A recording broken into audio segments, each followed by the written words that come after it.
అనగనగా పచ్చని పొలాలతో ఆహ్లాదకరమైన వాతావరణంతో నిండిన ఒక పల్లెటూరుండేది. ఆ ఊర్లో చంద్రకళ అనే అమ్మాయి ఉండేది.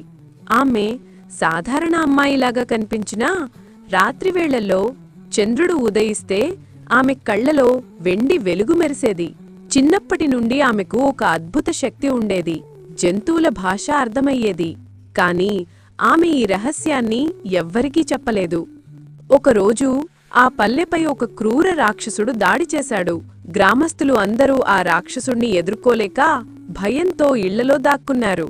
కాని చంద్రకళ ధైర్యంగా ముందుకొచ్చి అడవిలోని పక్షులు, జింకలు, గేదెలను పిలిచి రాక్షసుడికి ఎదురుపడమని చెప్పింది. జంతువులు, పక్షులు కలిసి రాక్షసుడిని గట్టిగా ఎదుర్కొని తరిమివేశాయి. ఆ తరువాత చంద్రకళ రహస్యం బయటపడింది.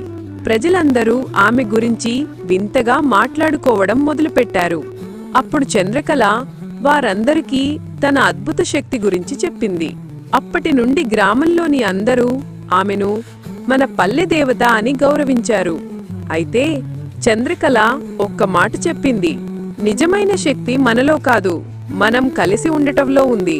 మనం కలిసి నిలబడ్డామంటే ఎవ్వరూ మన మీద గెలవలేరు అని అంది.